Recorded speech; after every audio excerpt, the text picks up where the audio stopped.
Hi, my name is Don, owner of the Nation's Attic, and this particular helmet is probably the last one that we're going to feature for sale in 2016. And we simply couldn't believe it when we got the phone call and the photos of this particular helmet. And so we did everything we could to get it in before the end of the year and offer it to you for sale. Now, this particular helmet, I could probably go on for an hour about it, but I'll try to keep this as short as possible. We just got this helmet in literally 3 or 4 hours ago. I rushed it into my office and we're making the video now about it.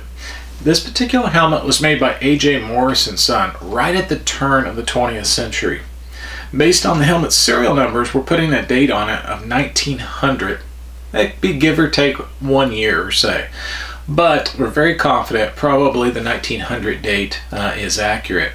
Now, this helmet here is one that doesn't quite look like most of the others that we've offered this year. The reason being is that it is referred to as a 5-bolt pattern helmet. And as I rotate it around here, you'll see that there's these large bolts at the neck ring.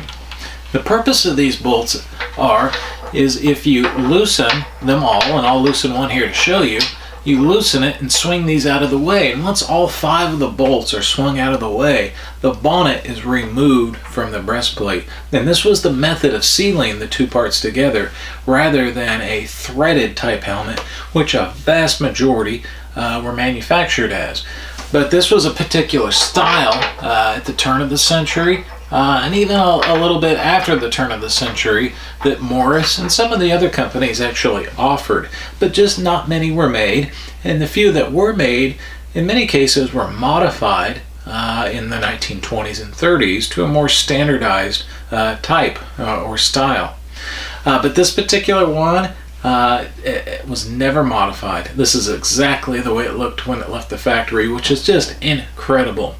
Actually, we had a customer come to the shop today, not a helmet collector, but he saw this helmet and was stopped in his tracks. He knew it was something special. In his own words, he said ancient, but he knew this was something special and striking.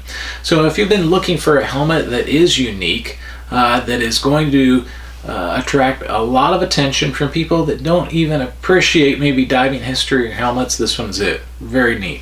So we've got this unusual 5-bolt pattern here. Now, the other interesting part about this helmet, it matches all the criteria for a United States Navy Mark I. Now, the Navy in 1916 in a diving manual actually spelled out their criteria for the different types of helmets that they used, or a standardized type of helmets. And they spelled out what the Mark 1, 2, 3, 4, and 5 were. This one fits the criteria dead on. Incredible. Now, we have no evidence that the Navy used this particular helmet. Possibly with some research, more information on its history could be found. But it does meet their criteria. And that criteria being this 5-bolt pattern, 4 lights or 4 windows, communications, air fitting, and exhaust valve on there, and being made by Morse and Son. Now, with that said, another incredibly important factor on these helmets is serial numbers and serial numbers matching. This particular helmet is serial numbers matching times 6. And what I mean by that is right here on the front at the neck ring of the bonnet and breastplate, serial numbers matching. All 4 of the brails, which are intact, also serial number matching. So fantastic. Everything left the factory probably in 1900 in Boston together just like this, which is actually quite difficult to find. Now, as we take a look around this helmet, you can just see the wonderful patina it has. It has this green-gray look to it, which just adds to the allure, the history that this helmet could tell if it could talk. But just incredible looking. All the glass is intact. The glass on this side is cracked, but the glass is still strong. It's not loose in any way.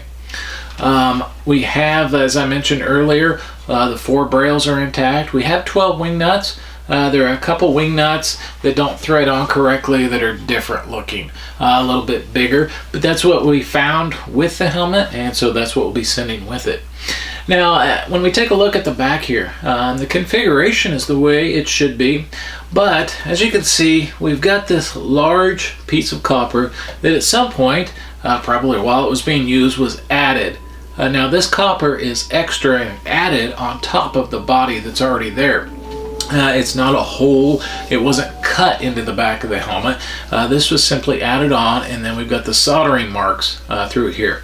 So if you look at the inside of the helmet, you can see where these are, these soldering marks, but there's no cut or hole inside of the helmet, which is important to note. So we've got this here. To me, it just adds to the visual appeal, the story that this helmet can tell. But we've got the air fitting right here, just like it should be present. Exhaust valve is right there and complete. We've got the communications cup right here. It actually has a patent date of December 1898, I believe. Now up here is where the communications line would have came into or went. It's been removed or cut off here and then capped off. From the inside and the outside, it's sealed. So apparently the diver who was using this, and when this helmet was made, communications was not exactly something that was ordered or put on all helmets. But apparently that wasn't important to the diver when this helmet was last used. Albeit turn of the century, teens possibly, right in there. The very top, a few working dents, nothing serious, and we do have some photos. You probably cannot see it in the video. We've got two flat-bladed ancient screws up here on the top that are screwed into the top, secured there. It almost looks like maybe they were there for a handle, but I don't really see evidence of a handle up there ever being on it. But those are certainly up there, maybe plugging a hole.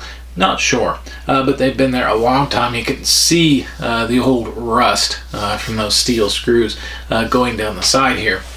Helmet almost looks like it was on a ship and taken out of the ocean. It wasn't. The person we purchased this from said it's been kept as a prized piece in the family for generations. So really, this is a very special helmet, one that we haven't had in quite a long time as far as a style like this. A few years ago, we had a Schrader that was damaged heavily, but was in this 5-bolt pattern. That was the last one and only other one that we've had. So once again, if you're looking for something very special, historic, meeting the criteria for U.S. Navy Mark I, and just being a cool piece, this is it. So please, don't hesitate to give us a call if you're interested, want photos, have any questions. Our phone number is area code 316-371-1828, and our email address is helmets@nationsattic.com, and our URL address is oldhelmet.com. Once again, my name is Don, owner of the Nation's Attic, and I certainly look forward to talking to you.